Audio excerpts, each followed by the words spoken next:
I didn't mean to fall asleep. One minute I was counting breaths to stay awake. The next, the cold had crept into my bones as it owned me. When I opened my eyes, a man was standing too close. Coat expensive, gaze heavy, as if he had just discovered something he couldn't unsee. Fear tightened my chest. Not of him, of what he might recognize. How do you explain surviving to the man who signs your paycheck? Does he know he hurt me? That the life he built is the reason I'm here, trying not to disappear? I didn't mean to fall asleep. That's the part that keeps looping in my head, like intent might matter now, like my body should have waited for permission before giving up. The bench was colder than it looked, iron pressing through my coat into my spine. I remember telling myself I'd sit for 1 minute, just to slow my breathing, just to feel my feet again. The streetlight flickered, buzzed, went dim, came back. I counted breaths, because counting keeps panic quiet. In for 4, out for 6. My hands were tucked under my arms, palms burning from the cold. I'd washed them twice that night, soap instead of dinner. Clean mattered. Clean meant I could still go to work. When I opened my eyes, someone was standing too close. My heart slammed so hard it hurt. Not fear, worse, recognition. The shape of him was wrong for this place, too still, too expensive, the kind of coat that doesn't know what winter costs. Snow dusted his shoulders like it had chosen him on purpose. I pushed myself upright too fast. Pain sparked behind my eyes. "I'm sorry," I said automatically. My voice sounded cracked, like it had been bent. "I didn't mean to." He lifted one hand, not commanding, careful, like he didn't want to startle me. "Stop," he said, low, controlled, a voice that didn't have to repeat itself. I stopped. The street kept moving behind him, cars whispering past, a door slamming somewhere, laughter that didn't belong to me. But the bench felt sealed in glass. My gaze snagged on his gloves, leather, clean. My own fingers were red and chapped, nails trimmed short. I hid them in my sleeves. He looked at my uniform. That's when the fear really hit. Not of being seen like this, of being recognized. I knew that face. Not personally, that was the point. I'd cleaned rooms where his voice lingered after meetings, straightened chairs he'd sat in, learned the rhythm of the house by how it exhaled when he left. Cale. The name landed heavy in my chest. I'd never said it out loud. I wasn't sure I was allowed to. He didn't say my name, not yet.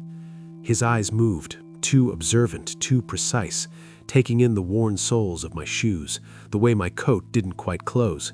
He noticed my hands again. I felt it like a touch. "I was just resting," I said, a lie meant to protect us both.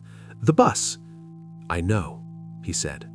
2 words, nothing sharp in them, nothing soft either, just solid. The wind cut sideways, biting my cheek. Without thinking, he shifted closer, angling his body between me and the street. It took me a second to realize what he'd done. Warmth edged in where there had been none. I hated how much my shoulders loosened. I shouldn't let this happen. I shouldn't let him see me like this. Every rule I lived by was screaming. "Do you need help?" he asked. The question was quiet, dangerous. Help costs things. It always has. I looked at his face, really looked, and something twisted. He wasn't pitying me. He was unsettled, like he'd found a crack in a wall he'd built himself. Does he know? Does he know he hurt me? That the policies he signs, the silence he lives in, are the reason I'm here, counting breaths on a bench, trying not to disappear? "I'm fine," I said, because endurance is a reflex, because survival taught me which answers keep doors from slamming. His jaw tightened. Somewhere far away, a car horn blared. Snow gathered on my sleeves. "I don't think you are," he said. I swallowed. The night held its breath. Behind his eyes, something shifted, like a decision forming, heavy and irreversible. And I realized, with a slow, sinking dread, whatever he chose to do next would follow me long after this bench let me go. Enjoying the story so far? Whether you're listening while trying to catch some sleep, getting through your chores, or just taking a quiet moment for yourself, we're glad you're here.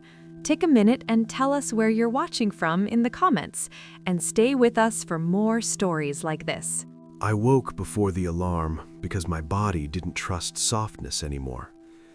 The room I'd been given, temporary, quiet, too clean, still smelled unfamiliar. Linen and something faintly woody. I lay still for a moment, staring at the ceiling, waiting for the panic that usually followed waking up somewhere new. It didn't come. That scared me more. I sat up slowly, feet touching carpet so thick it swallowed sound.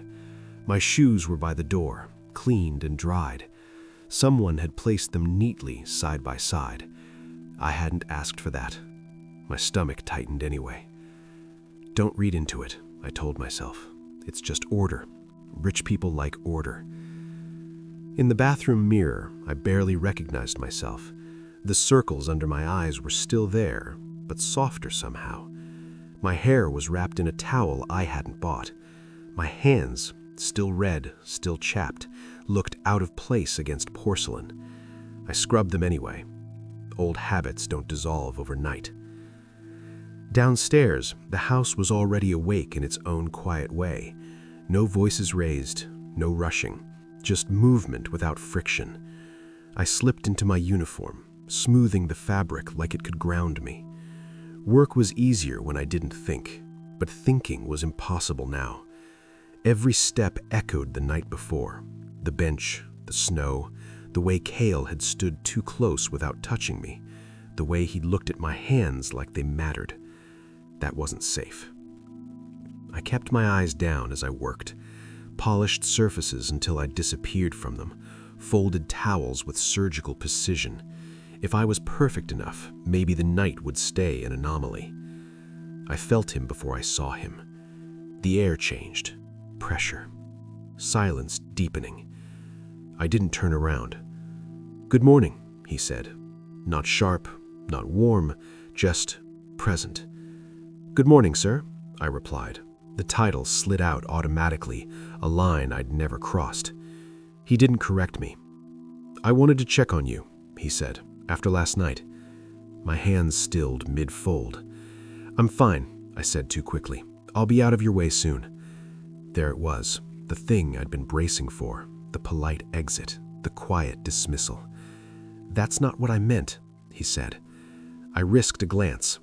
He wasn't looming. He'd kept his distance, arms at his sides, watching me like he was trying to understand a language he'd ignored too long.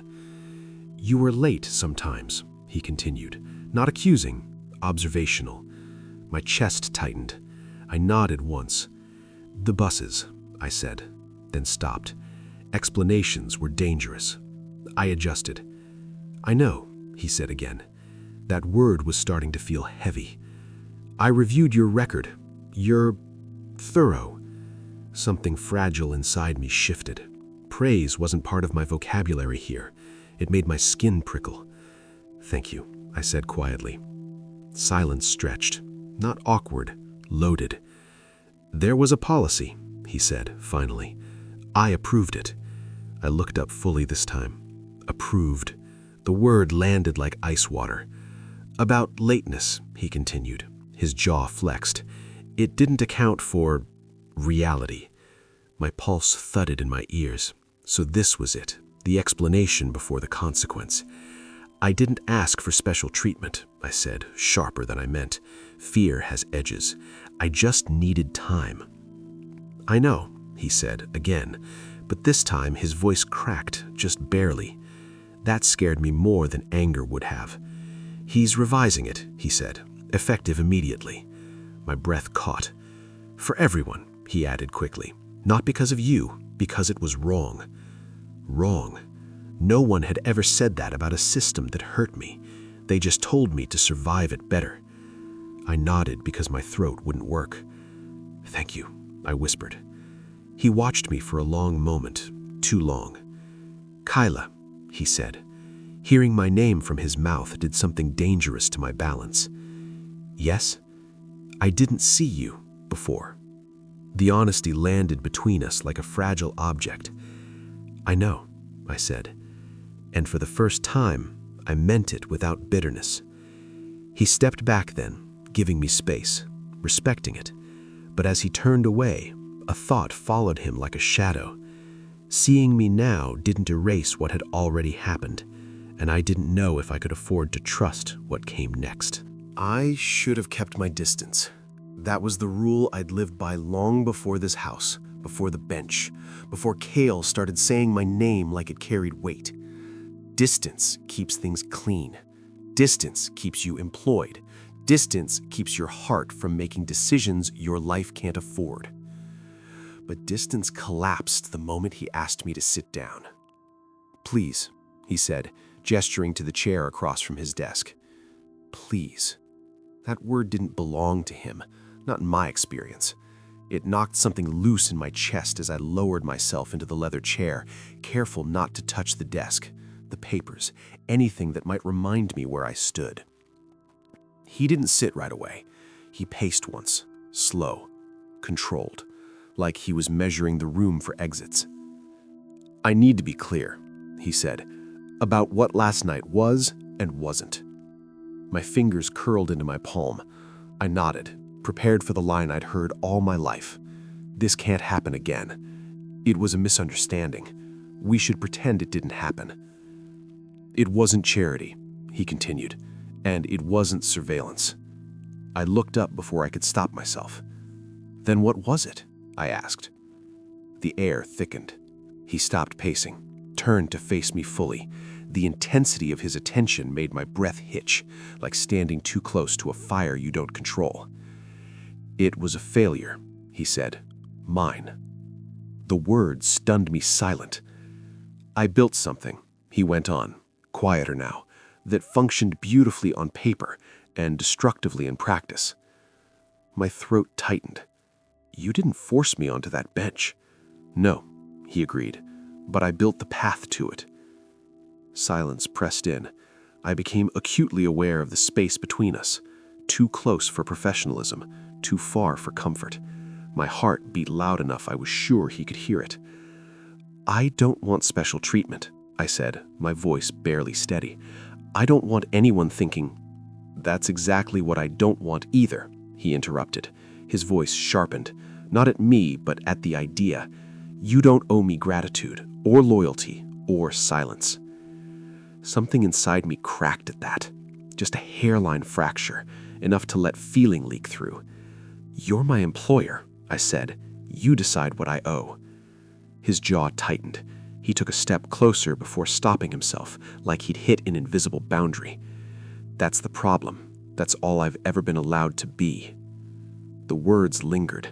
Confessional. Dangerous. I stood abruptly, the chair legs scraping softly against the floor. I needed air, distance, something solid. "I should get back to work," I said. "Kaila," he said, too quickly. I turned. We were closer now. I hadn't realized how much space I'd crossed. His breath hitched. Mine followed. The room felt smaller, charged, like the moment before a storm breaks. For a split second, everything else disappeared. The desk, the house, the rules. There was just his gaze, unflinching, conflicted, and the awareness that if I leaned forward even an inch, something irreversible would happen. He didn't move. Neither did I. Power hummed between us. Not his over me, but the dangerous kind that comes from mutual recognition. Then the door opened. A soft knock. A voice. Reality rushing back in like cold water. I stepped away automatically, too fast. My heart pounded with something dangerously close to disappointment. "I'm sorry," I said automatically, even though I didn't know what for. Cale's expression shuddered, control snapping back into place. "Yes," he said evenly. "So am I." As I left the room, my legs unsteady, one thought followed me like a bruise. This wasn't just about a bench anymore. It was about what happens when two people see each other too clearly and know they're standing on opposite sides of a line that's already starting to blur. I could feel him watching me, not in a way that made my skin crawl, worse, in a way that made me aware of myself, of how I moved, of how often I checked the clock, of the space I took up when I reached for something on a high shelf. Awareness is dangerous. It invites mistakes. I kept my head down, focused on the quiet rituals of work, dusting, folding, aligning. There was comfort in repetition, in tasks that asked nothing of my heart. But even the house seemed to know something had shifted. The halls felt narrower, the air warmer. Every time I glanced up, he was gone. That should have been a relief. Instead, it left a hollow place in my chest I didn't know how to name. The broken necklace caught on my sleeve as I reached for a vase, a sharp tug, then a soft clatter as it hit the floor. The chain had snapped clean, the small pendant rolling under the table like it was trying to hide. "Damn," I whispered.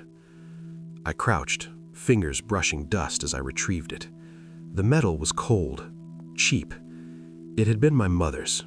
Not valuable, just familiar. I closed my fist around it, throat tightening. "Kaila." I flinched. Cale stood in the doorway, hands empty, posture careful. He'd seen the necklace in my palm. I could tell by the way his eyes softened just slightly. "I didn't mean to interrupt," he said. "I heard something fall." "It's nothing," I replied too fast. I slipped the necklace into my pocket. "Just clumsy." He didn't challenge me. He stepped aside instead, letting light spill into the room behind him. "There's coffee in the kitchen, if you want it. It's warmer today." The offer hovered between us. Not an order, not a favor, a choice. "Thank you," I said. He nodded once and left. I didn't follow right away. When I finally did, the kitchen was empty. A mug sat on the counter, steam curling upward. No sugar, no cream. Black, like I drank it. My chest tightened at the detail. Don't read into it. I wrapped my hands around the mug anyway. Warmth bled into my fingers, easing the ache. I leaned back against the counter, eyes closing for just a second. The sound of footsteps made me straighten. "Sorry," he said quickly, stopping short. "I didn't realize you were..." "It's okay. I was just thinking about how easily kindness complicates things, about how watching turns into caring when you're not careful." He leaned against the opposite counter, leaving space between us, respecting it. Always that. "You don't have to stay," he said suddenly. "If this feels uncomfortable." I laughed softly before I could stop myself. The sound surprised us both. Uncomfortable is manageable. Unseen is worse. His gaze held mine. Something unspoken passed between us. Heavy, tender. A phone buzz shattered the moment. He glanced at the screen, expression darkening. "I have to take this." Of course he did. The world was always pulling him away. As he left, a chill settled back into the room despite the heat. I finished my coffee slowly, savoring it like a secret. When I returned to work, the house felt quieter than before. My evening, my chest was tight with unease. I hadn't seen him again, and when I reached the small room I'd been given, my door was open. My bag was gone. Not stolen, moved. Fear climbed my spine, cold and sharp. I stood there, heart racing, realizing something was wrong. And whatever it wasn't going to let me stay invisible anymore. The rain started without warning. One moment, the sky was holding itself together. The next, it split. Hard, loud, unforgiving. Thunder cracked so close it rattled the windows, the sound vibrating through my bones. I was halfway down the hall when dizziness hit, sharp and sudden, like the floor had tilted without telling me. I grabbed the wall. Not now, I told myself, just make it to the room. My vision narrowed, the lights blur into streaks. I focused on the feel of the carpet under my shoes, the steady rhythm of my breath, until my knees buckled anyway. Strong arms caught me before I hit the floor. The scent hit me first, Clean, familiar, unmistakably him.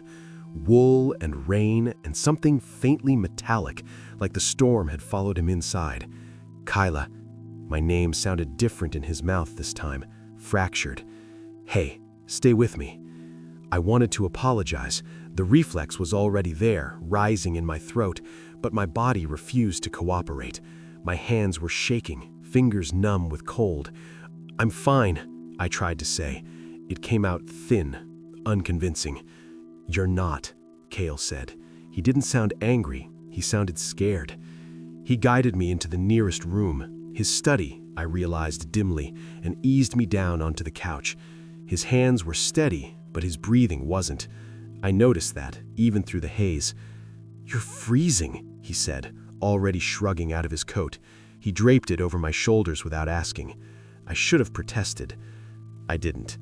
The warmth sank in slowly, painfully. My teeth chattered as sensation returned. Outside, rain lashed the windows, relentless. The lights flickered once, twice. You haven't eaten, he said, not a question. My eyes burned. I did, I lied, again. He knelt in front of me, bringing himself to eye level. No power, no distance. Kaila, he said quietly, please don't lie to me right now. Something broke then, not loudly, just enough. I didn't think it would matter. I thought if I kept going, if I just adjusted, it would pass. His jaw tightened. What would pass? All of it, I said. The word came out heavier than I meant. Being tired, being late, being expendable. Silence crashed down between us, louder than the thunder. I stared at my hands, at the way they shook even now. I didn't want anyone to know. Needing makes you visible, and visible things get judged. He exhaled slowly, like he was trying to keep himself intact. This never should have happened. Not to you, not because of something I signed and forgot. I looked up then, really looked at him. His composure was gone. In its place was something raw, unsettled. Guilt, yes, but also something else. Care, edged with restraint. I don't want to be a problem, I said. You're not, he replied, immediately, too fast, too certain. You're the cost of a problem I ignored. Thunder boomed again, closer this time. The lights went out completely, plunging the room into darkness. My breath caught. He didn't hesitate. His hand found mine, warm, grounding. He stopped there, didn't pull me closer, just stayed. In the dark, with rain pounding and my heart racing, the truth slipped out before I could stop it. I was scared you'd fire me. That night, I knew you could. His fingers tightened around mine, just a fraction. I almost did, he said softly. The admission hit harder than the thunder. The lights flickered back on. We didn't let go. And in that fragile space between storm and silence, I realized something that terrified me more than the cold ever had. Being seen hadn't saved me, but it had changed everything. Some moments don't break you. They ask whether you're ready to stand in what's been revealed. The house changed after the storm. Not in ways anyone could name out loud. It was subtler than that. Quieter, like the air itself had learned something it couldn't unlearn. People spoke more carefully. Doors closed more softly. My name traveled ahead of me in whispers I never caught, only felt. I hated that most of all. Attention is heavier than judgment. Cale became everywhere. Not hovering, never that obvious, but present in the way shadows are present, unavoidable once you notice them. He asked questions no one had asked me before. Not about my past, about my process. Why I folded a certain way, why I cleaned rooms in a specific order, why I paused before entering certain spaces. It felt intimate, too intimate. I told myself it was temporary, that once the policy reversal settled, once the house adjusted, things would return to their proper distance. They didn't. The first sign something was wrong came in the form of a meeting I wasn't invited to. I heard about it from the butler. his voice carefully neutral as he mentioned the board call that had run long into the night. Words like liability and precedent floated through the hallways like ghosts. I kept my head down, heart pounding, hands steady through sheer force of will. By afternoon, I felt it, the shift. Cale hadn't spoken to me all day. No quiet check-in, no shared glance, nothing. The silence screamed. I found him in the study just before dusk. He was standing at the window, phone pressed to his ear, jaw clenched tight enough to hurt just looking at him. I stopped short when I heard my name. "I'm not discussing her like she's a variable," he said sharply. "No, that's not—" He turned then, saw me. Something flickered across his face. Alarm. Regret. "I have to call you back," he said, and ended the call without waiting for a response. The room felt smaller with the door closed behind me. "I didn't mean to eavesdrop," I said quickly. "He knows." His voice was controlled again. Too controlled.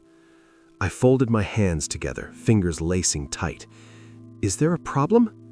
He hesitated. That hesitation landed like a bruise. "There's concern," he said carefully, "about optics." There it was, the word people use when they don't want to say you. "I didn't ask for this," I said. My voice stayed calm, but something inside me splintered. "Any of it." "He knows," he said, but his eyes didn't meet mine. "I didn't ask for this," I said. My voice stayed calm, but something inside me splintered. "Any of it." "He knows," he said, but his eyes didn't meet mine. "They think I'm leverage, or a story, or a mistake." He finally looked at me then. "I won't let that happen." The certainty in his voice should have comforted me. It didn't, because protection, when you don't ask for it, feels a lot like control. "What did you do?" I asked quietly. His silence answered before he did. "I moved some things, temporarily." My chest tightened. "Moved what?" "Your schedule, your assignment, your access." Each word landed heavier than the last. "You reassigned me, not a question." "Yes." The room tilted, just slightly. "So this is how it happens, quietly, for my own good. That's not—" "You didn't ask me," I cut in. My voice shook now, anger bleeding through fear. "You decided, just like the policy, just like everything else." His jaw tightened. "I was trying to protect you. I don't need protection, I need agency." The word echoed between us. He stepped closer, then stopped himself, hands curling into fists at his sides. "I can't lose you to this," he said. The words slipped out before restraint could stop them. "Lose me. Not this job, not this arrangement. Me." That was the moment I knew the line had been crossed, and the moment I realized how dangerous that made us both.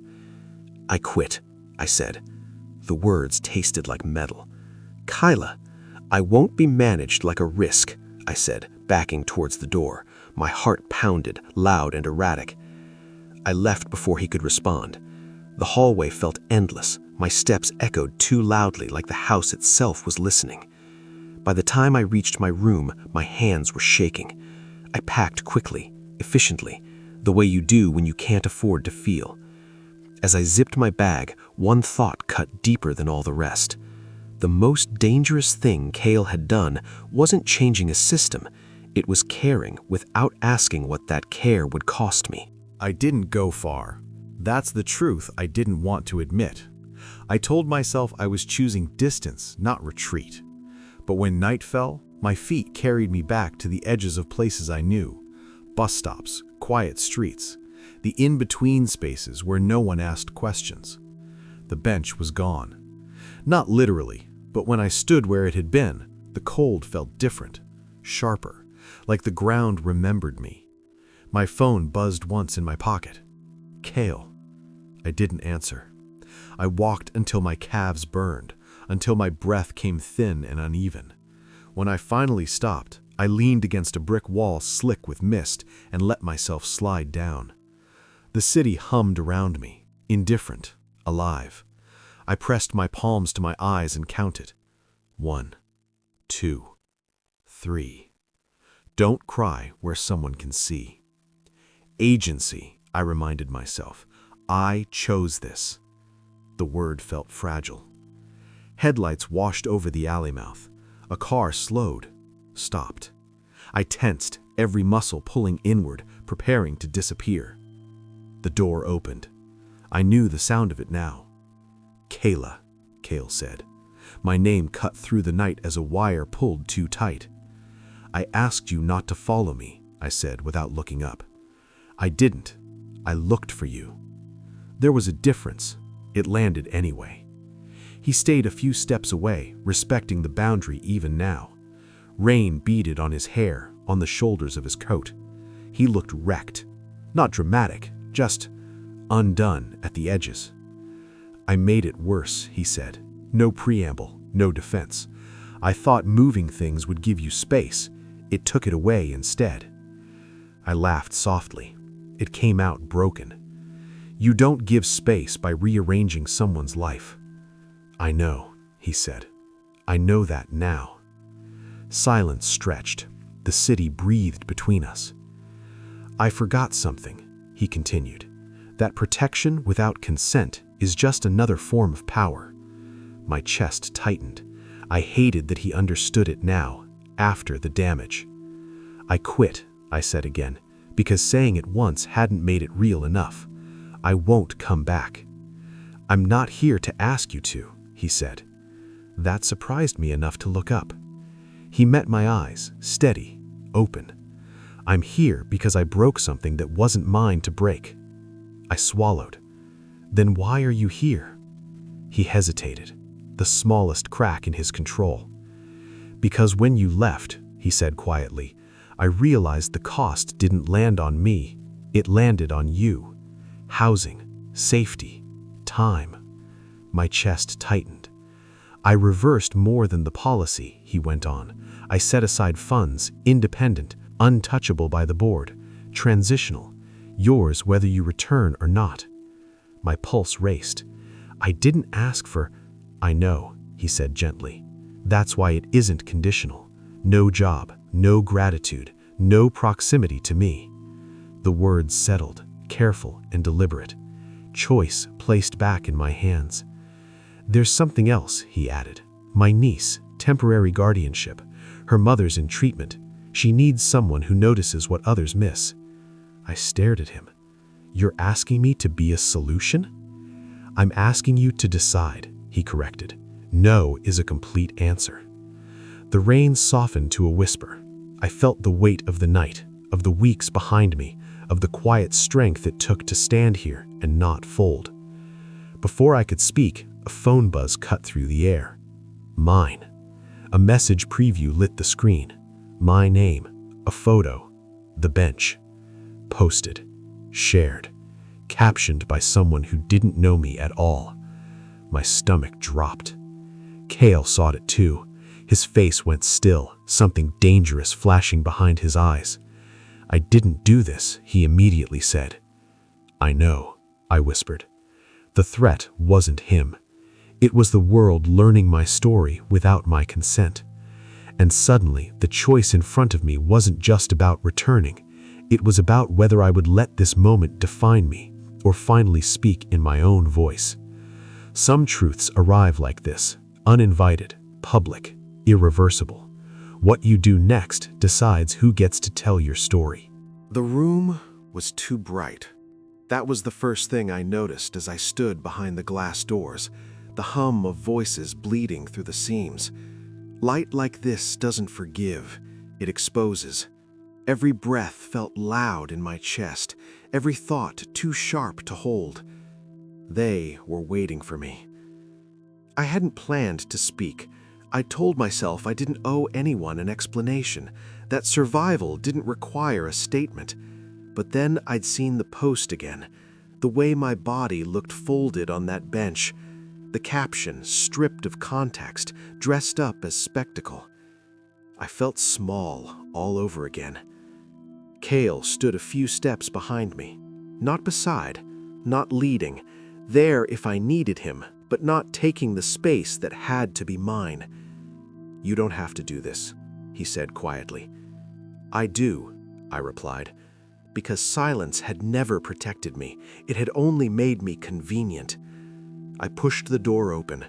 The room stilled in that way rooms do when something unexpected enters. Faces turned, some curious, some cautious. A few were already convinced they knew who I was. My hands trembled. I let them. "I won't be long," I said, my voice steadier than I felt. "I just want to be clear." A murmur rippled. Someone shifted in their chair. "I didn't sleep on that bench because I was irresponsible, or careless, or because I failed." The words settled, heavy and deliberate.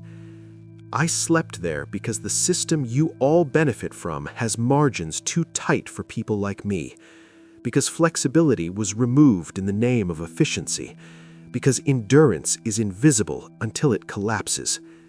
My throat burned. I didn't look at Cale. This wasn't about him saving me now. "I adjusted," I said. "I walked when buses stopped running. I chose soap over food. I showed up anyway. And when that still wasn't enough, my body made the decision I couldn't." Silence pressed in. Uncomfortable. Necessary. "I don't want pity," I said, "and I don't want protection that costs me my voice. I want accountability. I want policies that recognize reality. I want dignity without having to be broken first." My chest rose and fell hard. I forced myself to keep going. "If my image made you uncomfortable, good. Sit with that. Ask yourself who benefits when exhaustion is treated like failure." I stopped. My legs felt weak, but I was still standing. When I turned, Cale's gaze met mine, not proud, not possessive, witnessing, like he understood this wasn't his moment to share. Later, in the quiet after, the rain started again, softer this time, cleansing almost. We stood under the awning outside, the city washed clean and raw. I hugged my coat closer, suddenly exhausted down to my bones. "You didn't intervene," I said. He shook his head. "You didn't need me to." I studied his face, searching for something, maybe regret, control. I didn't find it. "I'm still leaving," I said. "I know, and I'll respect that." The words loosened something tight inside me. "But I meant what I said," he added. "The choices are still yours, all of them." For the first time, I believed him. The rain fell between us, steady and real. And standing there, soaked and emptied and finally heard, I understood something that made my chest ache. The night on the bench didn't break me. It cracked the ground open just enough for me to stand on my own terms. The kitchen was warm in a way that felt earned. Not dramatic, not glowing, just steady heat humming through the floors, a kettle whispering instead of screaming. I stood barefoot near the counter, sleeves pushed up, watching steam rise as it had nowhere else to be. I hadn't planned to stay. That mattered to me, because choosing to stay is different from having nowhere to go. Cale moved carefully behind me, like the space between us was fragile glass. He didn't touch, didn't crowd, just existed in the same room, and for once, that didn't feel like pressure. "I'll take the couch," he said quietly. I turned.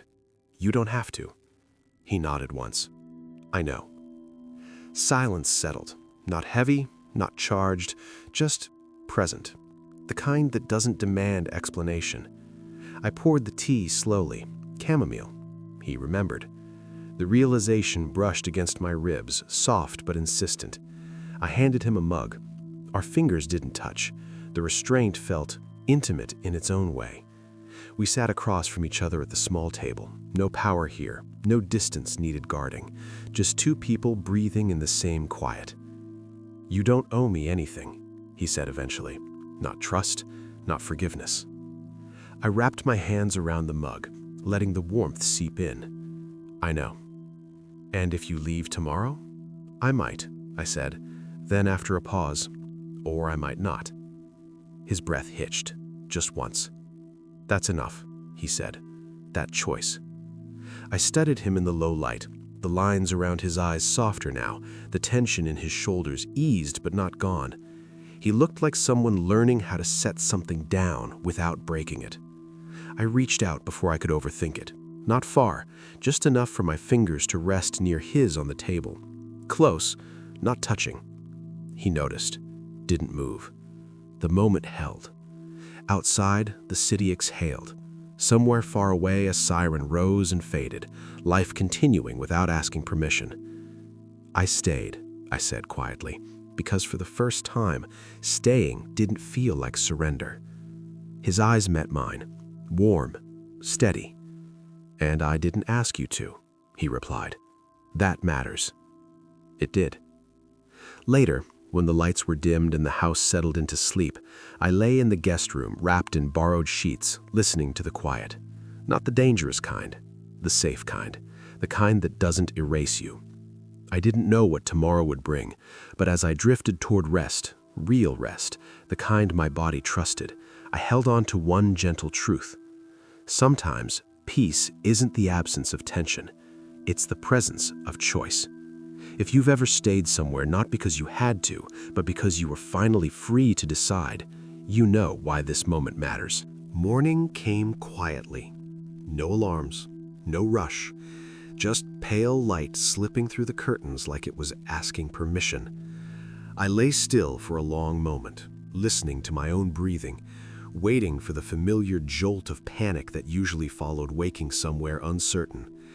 It didn't come. That felt like progress. I dressed slowly, folding the borrowed sheets back the way I'd found them. Habit. Care. Some parts of me would always do that.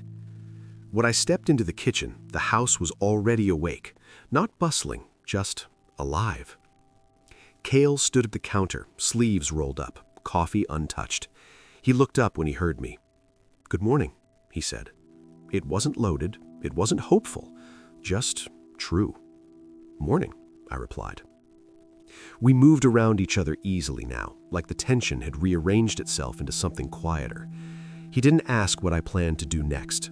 I appreciated that more than I could explain. "I spoke to legal," he said eventually. "The image was taken down, accounts flagged. There will be consequences."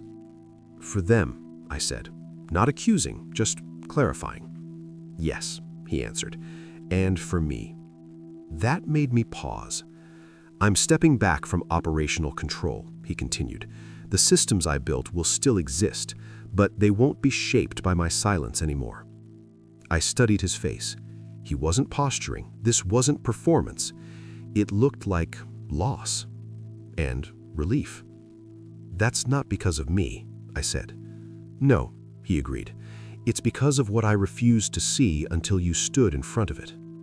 The kettle clicked off. I poured water into my mug, steady-handed. "I'll be leaving," I said. "Not today, but soon." "I expected that," he replied. "And I won't disappear. I have options now, real ones." He nodded. "I hoped you would." There was something unsaid between us then. Not a promise, not a confession, just the awareness that whatever this was, it wasn't finished, but it wasn't owned either. A knock echoed through the house, sharp, unexpected. Cale frowned and moved toward the door. I followed, unease creeping up my spine. When he opened it, a woman stood on the threshold, mid-30s, composed, eyes sharp with purpose. "Kaila Monroe?" she asked.